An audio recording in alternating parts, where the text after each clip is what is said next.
welcome to Seasoned and Smart. My name is Rachel Pennellatore, and I'm the Quality Assurance Specialist for Greater Lynn Senior Services. I'm here today at the Boston Public Library with Mary Frances O'Brien.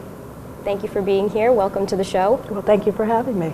I'd like to start and ask you to just describe your position here with the Boston Public Library and how long you've been here. Well, my position is the Chief of Public Services, and most of that revolves around managing the public services here at the Copley Library. So that includes both buildings. It includes circulating collection here and the research library collection here, in addition to the reference departments and children's and teens rooms. It's a lot to take on. It is. I've been here for 25 years, and so I know a lot about the library, but learn something new every day. It's good to hear. So who can use the Boston Public Library materials, and how does someone come in and get started? Okay, really anyone in the world can use the Boston Public Library materials. We welcome visitors from all over the world. They can get a courtesy card, but the easiest and best thing is to live in Massachusetts, and anyone in Massachusetts can get a borrower's card, which allows you to use any of the collections that we have on the shelf in any of our facilities. It allows you also to use our electronic databases, both for research and enjoyment. Also, it allows you to download books, both print books and audio books. So in addition to the usual circulating materials and books and DVDs, CDs and all of that, what are some of the other unique programs or features that you have here? Well, I think one of the programs that we're proudest of is probably our genealogy collection, that especially for people who kind of want to go back and kind of reconnect with their family. It is a long time consuming process, so we do find that a lot of people wait till they retire in order to do this. So if they do come to the library here, it's not just about Massachusetts, although we have very in-depth information about Massachusetts residents or people who moved through Massachusetts on their way to other parts of the country. But we also have access to a wonderful treasure trove of historical newspapers, in addition to some electronic databases to use here that would provide census information, city directories from all over the world, all over the country, and all of those kinds of things you need to piece your family tree together. One of the other things that we can offer here is email and telephone reference service. So if you have a question that requires a little bit more than just a couple word answer, you can email us to ask@bpl.org. And our reference librarians take those questions and they will research the responses for you and get back to you with those. We also do that over the telephone if you need a quick, ready reference response. And that could be a question about sort of anything in the world, anything? Anything, you know, health-related, shingles vaccines, the flu vaccine. I'm looking for, the address for the Consumer Rights Department in the state of Utah, things like that may be available on the web, but sometimes it's kind of hard to find exactly what you're looking for, and we can help people with that kind of thing. So if you're having a little difficulty finding something out on your own? Yes, and it should be the first place you go, not after all else fails, but this is what we enjoy doing most. And certainly just the space in here is beautiful. It's very decorative, very ornate. And I know you have art and architecture tours here. Can you talk a little bit about what you might see and how often those are? Sure. We have art and architecture tours at least once a day throughout the week, a couple times on the weekends. And with those, you primarily look and walk through the McKim building. The older building of the library, designed by McKim, Mead, and White. With those, you start at the entry hall and see Daniel Chester French designed doors. You will see the wonderful lions that are St. Gaudens lions as you walk up the stairs. All of the second floor is filled with beautiful murals done by various artists. You'll proceed to the third floor, where we do have an entire room of murals done by John Singer Sargent. And in between, the guides are very well versed in the history of the library in addition to its art and architecture. So it's always an enjoyable tour. We find that we're even looking to expand the program and have a few more guides on because it's grown so much in popularity. It's a wonderful way to spend an afternoon. Yeah, I'm sure, you know, like I said, we didn't even see half of it walking through the building to come do this interview, so it certainly sounds like a great way to spend an afternoon. It does. And so I know some of the other places that we walked past, you have a lecture hall as well, where you have a lot of sort of events that go on in there. What kinds of things, either in the past, recently, or upcoming, are going on in the lecture hall? Well, we use the lecture hall probably daily. We have Monday evening films, and they tend to follow around a certain topic. And those can last from a month to 2 months to 3 months long. We will have things on African American history. We had a series on the Civil War. We have in the past had series on Massachusetts filmmakers. And so we have those on Monday evenings. Every Thursday afternoon, there's a long-lived program called Never Too Late Group, and that is focused primarily on senior citizen programming.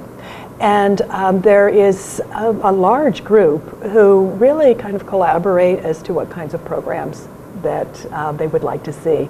So it runs the gamut. It can be anywhere from live music to a nature program. We had raptors come in from Blue Hills.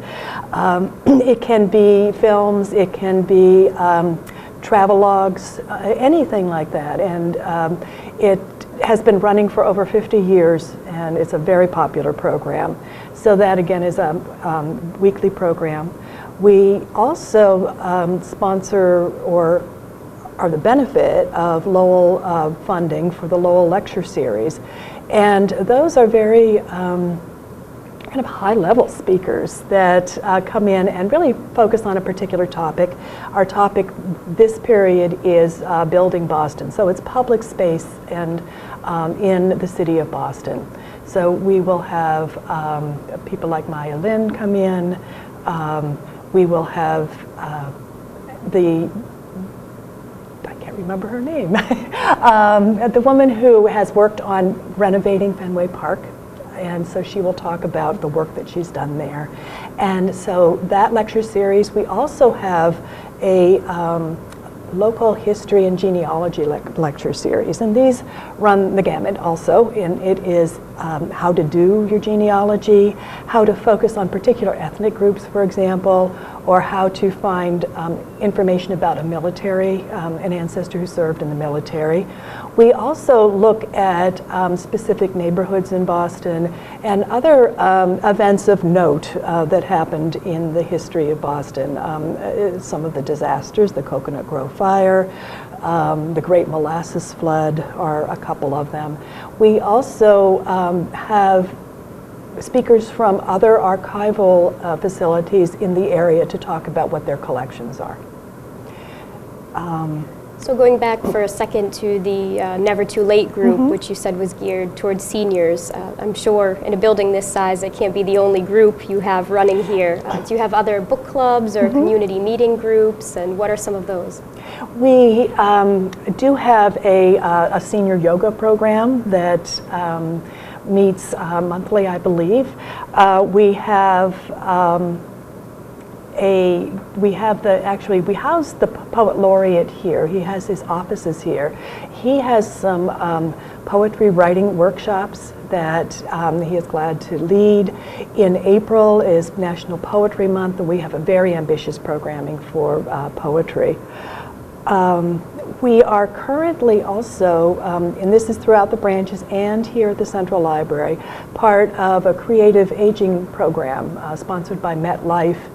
And with that, we're focusing on arts and the elderly, and how to express themselves artistically or appreciate arts. So here what we're going to be doing is to have a drawing class for seniors, Other places might be having singing classes, or photography, other kinds of things like that. So that's what the funding for this particular grant program is, and would be a great interest to senior citizens. And so this here is the central branch, but this is not the only Boston Public Library, if you will. So how many other branches of the Boston Library are there? Well, we have 25 branches, 25 other facilities, and within one facility we have the Dudley Literacy Center. That is also something else that might be of interest to any one of your viewers. It focuses on programming for both English as a second language and also adult literacy, people who were kind of bypassed on their schooling and need some extra help to now pass GEDs or to work on some basic life skills. So that's a very robust program we have that works out of Dudley but is available throughout the system. We have conversation groups here, which are English as a second language, and those meet, I would say, probably 10 times a week here, and they're very popular. They're just drop-in, and if anyone wants to practice speaking English, they can come, and there's a leader who will kind of develop a topic, but everyone will participate. And as I said, it is something that we really do have a lot of people who want to learn English of all ages. We have teenagers, we have elderly.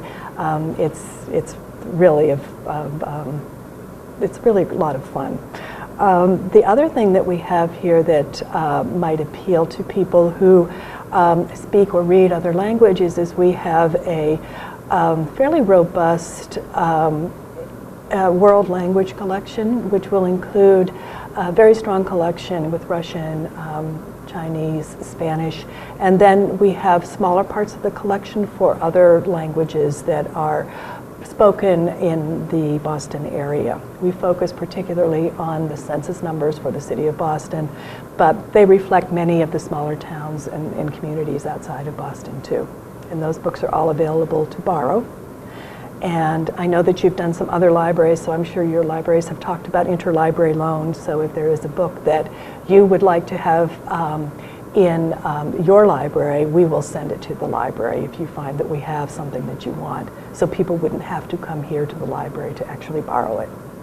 Well, it sounds great, and it's definitely sort of a community one-stop shop here for all your needs. And I can't imagine there's anything that you've forgotten, but just in case, is there anything that we haven't mentioned or we haven't covered yet that goes on here at the Boston Public Library? Well, I'd certainly like to mention some of our other online services that if you can't get into the city of Boston to register for a Boston Public Library card, we have what's called an e-card, where if you go onto a computer and you put the information in about your name and address, you will be issued a card which will allow you to have access to our the materials available through our database. And that includes not only the electronic databases, but also you can download onto a Kindle or Nook or any device like that audio books and also print books that are on your device.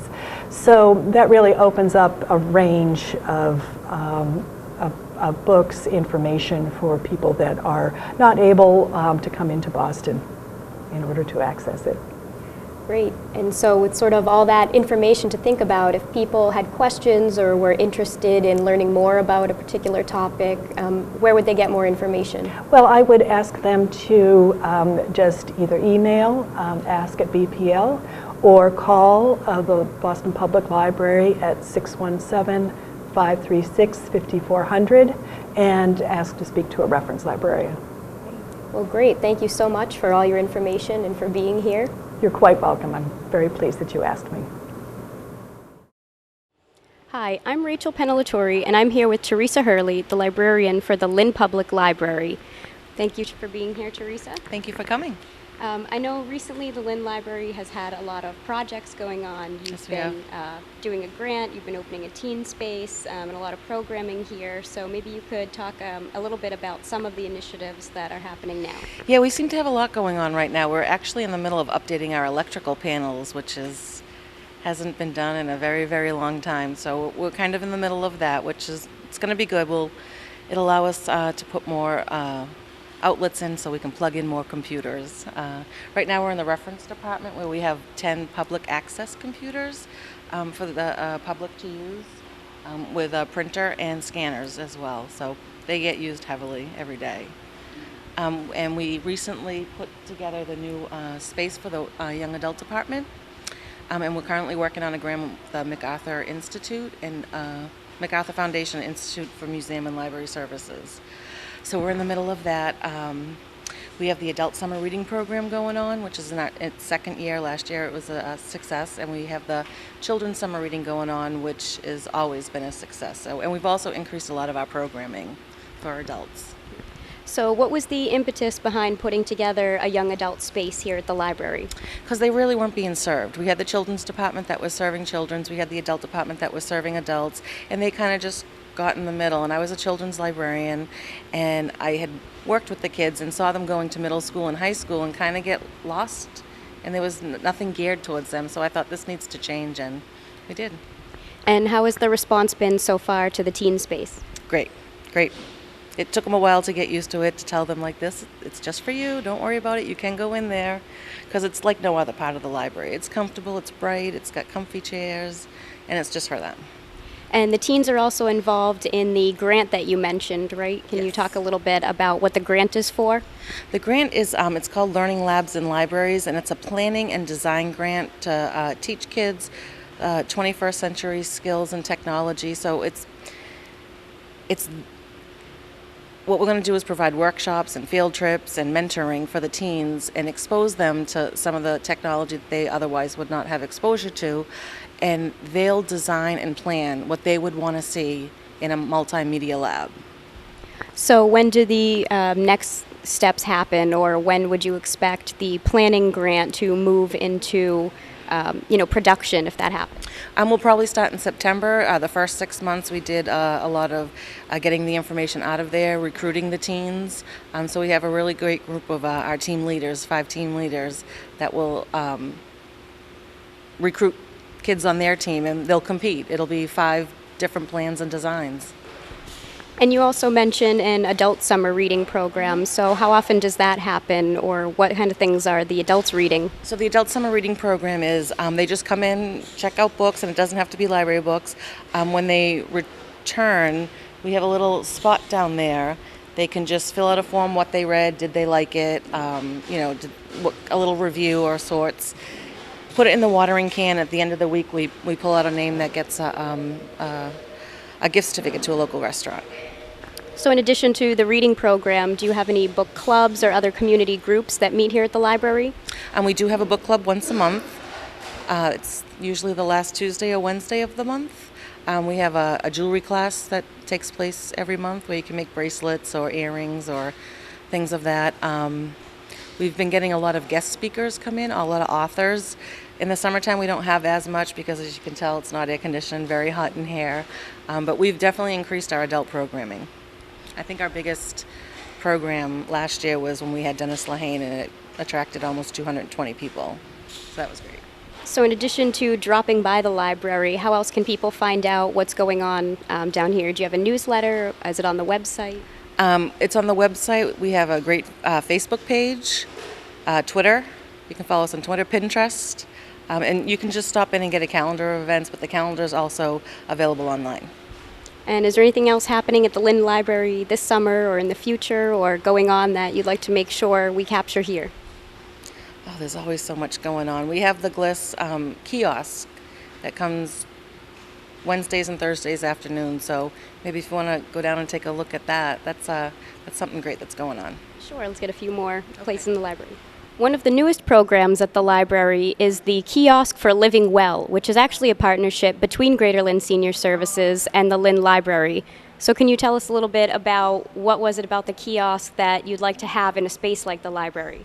When we were approached, we were excited right off the bat about it. We think it's a great place to have the community gather and use the kiosk. We tried it along with all the staff, and we would come here if we weren't working to use it. It's that good. So the kiosk, as you can see, has a lot of these options for health and wellness activities, communications and Skyping, fun and games, counseling, job employment, really so many sorts of kinds of things. So it's all done in a complete fun way. Exactly. And have you at the library had feedback from people who come in or people who come every week, or what has the response been at the library? For the crowds that do come, we have someone that comes every week to play chess, and he loves to play chess. We'd like to get more people coming in, so I think maybe in the fall we're going to start really promoting it, because I'd really like it to build more than what it is, what it's capable of.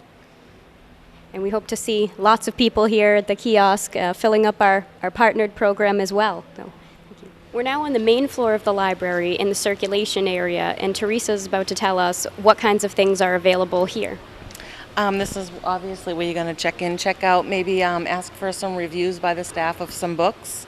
We also have over, I think it's 11 or 12 discounted museum passes, so that you can reserve to come to the library, pick it up, go to the museum, and not have to pay full price. The prices vary, but you can do it online, or you can call, or you can come in. We also have the, like I had mentioned, the monthly book club that you can come in and grab. It gives a list of all the titles for the whole year. We have computer classes monthly, and like I said before, jewelry classes monthly. And we just keep trying to add on to what patrons may be asking for in terms of programming. So you do welcome any feedback and suggestions if there are 100%. things. Yep.